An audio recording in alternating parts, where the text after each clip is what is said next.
మిమ్మల్ని దూరం చేసుకున్న పాపమే శాపమై ఆ ఇంటిని ఎన్ని విధాలుగా బాధ పెడుతుందో మమ్మల్ని చూసిన తర్వాత మీకు తెలిసే ఉంటుంది. అందుకే మేము ఇంత దూరం వచ్చింది మిమ్మల్ని తీసుకెళ్లడం కోసమే.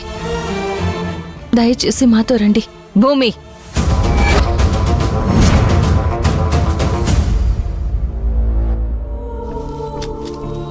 ఏమైందమ్మా? ఎందుకలా ఉన్నావు? ఏమైంది అంటే ఏం చెప్పమంటావే? అన్నయ్య వదిన వాళ్ళు వెళ్ళి 2 రోజులవుతోంది. ఎక్కడున్నారో ఏం చేస్తున్నారో ఏమీ తెలియడం లేదు. వాళ్లకు ఫోన్ చేస్తే కలవడం లేదు. వాళ్ళ నుంచి మనకొక్క ఫోన్ కూడా రావడం లేదు. మీ నాన్నగారేమో ఇలా బాధపడుతూ కూర్చున్నారే. నాకెందుకో భయంగా ఉందమ్మా. భయపడాల్సిన అవసరం ఏముందమ్మా? వాళ్ళు ఏమైనా అడవులోకి వెళ్లారా? ఊరికే కదా వెళ్ళింది. ఫోన్ చేయకపోవడానికి, ఫోన్ కలవకపోవడానికి చాలా కారణాలుంటాయమ్మా. అలా అని మనం ఏదేదో ఊహించుకుంటే ఎలా? ఏం కాదు, నువ్వు ధైర్యంగా ఉండు. ఏం ధైర్యమే? బిడ్డలందరూ ఎటు వాళ్ళటు వెళ్ళిపోయారు. ఇల్లంతా బోసిపోయింది. కనీసం మహాలక్ష్మి నా పక్కనుంటే ఏదో మా పక్క నుండి ధైర్యం చెప్పేదే. ఏమ్మా, అక్క చెప్తేనే ధైర్యంగా ఉంటుందా? నేను చెప్తే ధైర్యంగా ఉండదా? చచ, అలా అని కాదులేవే. వాళ్ళెక్కడున్నారో కనుక్కోమని అల్లుడు గారికి చెప్పాం కదా. ఏమైనా కనుక్కున్నారా? కనుక్కున్నారమ్మా. ఆయన ఆ పనిలోనే ఉన్నారు. అమ్మా, అల్లుడు గారిని ఒకసారి రమ్మని చెప్తావా? మాట్లాడాలి. సరే నాన్న.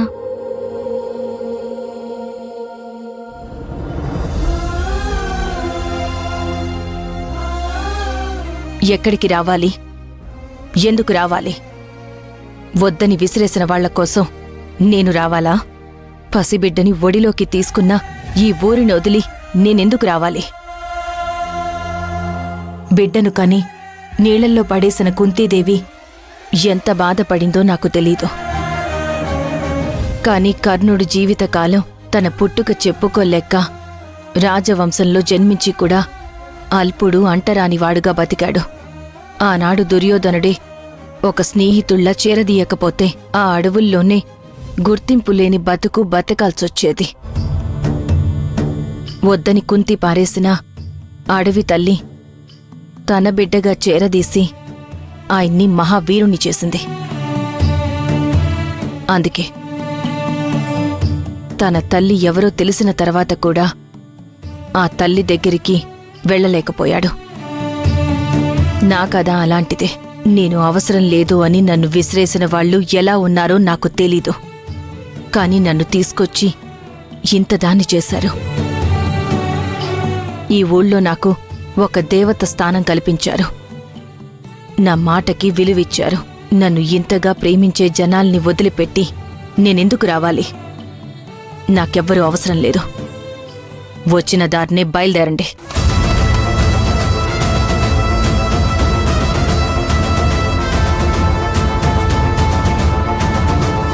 దయచేసి ఆవేశపడద్దు. ఒక్కసారి అర్థం చేసుకోండి. తప్పులు క్షమించడమే కదా దైవత్వం అంటే. మీకు వాళ్ల మీద కోపం ఉండడంలో తప్పులేదు. కాని ఎంతైనా కన్నవాళ్లు ఇక్కడికొచ్చి మిమ్మల్ని కలిసినప్పుడు, మిమ్మల్ని చూసినప్పుడు మీ తమ్ముళ్ళిద్దరూ ఎంత సంతోషపడ్డారో నాకు తెలుసు. కాని కళ్ళెదురుగా అక్క ఉన్నా కూడా ఏం మాట్లాడలేకపోతున్నావని ఎంత బాధపడుతున్నారో కూడా నాకు తెలుసు. ఇంతమందికి దేవతలా ఉన్న మా వదిన మా విషయంలో మాత్రం ఇలా మాట్లాడడం మాకు చాలా బాధగా ఉంది. కుంతీదేవి కథలో తన బిడ్డని కలిసి నా బిడ్డల్ని చంపొద్దు అన్నదే కాని నువ్వు నా బిడ్డవిరా, మన ఇంటికి వచ్చేరా అని అనలేదు. కాని ఇక్కడ తమ బిడ్డను తన ఇంటికి తీసుకురావాలి అని అత్తయ్య మావయ్య ఎంతగానో ఎదురుచూస్తున్నారు. మీకు చెప్పేంతటి దాన్ని కాదొదినా. మిమ్మల్ని చూడాలని ఎంతో ఆశగా వచ్చాను నేను. ఆ ఇంట్లో మహాలక్ష్మి వదిన అంటే నాకు ఎంతో గౌరవం. తనకే అక్కని చూడబోతున్నప్పుడు ఎలా ఉంటారో ఎలా మాట్లాడతారో అని అనుకుంటూ వచ్చాను. కానీ మిమ్మల్ని చూశాక అయ్యప్ప స్వామి వయస్సు 16 ఏళ్ల దగ్గరే ఆగిపోయినట్టు మీ వయసు కూడా అలానే ఆగిపోయింది. అందుకే మిమ్మల్ని చూస్తే మాకు వదినలా అనిపించరు, ఒక దేవతలా కనిపిస్తారు. నన్ను దేవతని చేసింది ఈ ఊరు. వీళ్ళని వదిలిపెట్టి ఎలా రమ్మని అడుగుతున్నావు? నా కోసం రమ్మండం లేదు వదినా. నిన్ను కన్న వాళ్ళ కోసం రమ్మంటున్నాను. వాళ్ళు మిమ్మల్ని కళ్ళారా చూడాలని, నీతో కనీసం ఒక్క మాటైనా మాట్లాడాలని ఎంతగానో ఆశపడుతున్నారు. చేసిన పాపానికి మా బిడ్డ ఎంత బాధలు పడుతుందో అని వాళ్ళు అల్లాడిపోతున్నారు. మీరు ఇలా ఉన్నారు, ఈ స్థాయిలో ఉన్నారు అని తెలిస్తే ఖచ్చితంగా వాళ్ళు సంతోషపడతారు. రండి వదినా, మన ఇంటికి మనం వెళ్ళిపోదాం. ప్లీజ్ వదినా, రండి. చూడు భూమి, ఇది నా ఊరు, వీళ్ళు నా వాళ్ళు. కాని పారేసిన వాళ్ల కోసం ఇంతమందిని వదిలి నేను రావడం కాదు.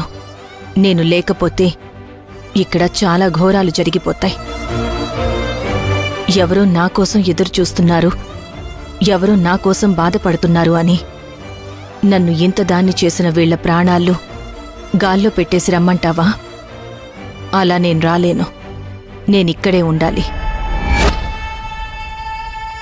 అసలు మీరొచ్చేటప్పుడే మిమ్మల్ని అట్నుంచి అటే పంపించాలనుకున్నాను. కానీ మీరు ఎంతో ఆశతో వస్తున్నారు. సరే, కళ్లతో చూసుకుని వెళ్ళిపోతారు అనుకున్నాను. మీరేమో నాతో మాట్లాడాలని, నన్ను తీసుకువెళ్లాలని మీరు చేసే ప్రయత్నాలు నాకు అర్థమవుతూనే ఉన్నాయి. మీ మనసులో ఏముందో నువ్వు చెప్పావు, నా మనసులో ఏముందో నేను చెప్తున్నాను. ఎవరికోసమో ఈ తందారై గ్రామాన్ని దాటి నేను రాలేను. ఎవరో ఏంటొదినా, మీ కన్నవాళ్లే కదా. వద్దు అనుకున్న వాళ్ళు నా కన్నవాళ్లు ఎలా అవుతారు? నేను కళ్ళు తెరిచింది ఈ అడవిలోనే. నేను తల్లి ప్రేమ చూసింది వీళ్ల మొహాల్లోనే. నన్ను తండ్రిలా చేరదీసింది వీళ్లే. ప్రతి ఇల్లు ఒక అమ్మైంది కాబట్టి ఈరోజు దేవసేన ఇలా ఉంది. ఇంతమంది తల్లుల్ని వదిలిపెట్టి నన్ను ఎలా రమ్మంటావు? దయచేసి నన్నిక్కడి నుంచి తీసుకువెళ్ళాలి అన్న ఆలోచన ఉంటే మీరు మానుకోండి. వచ్చారు, చూశారు, ఇక బయలుదేరండి. దయచేసి అలా అనొద్దొదినా.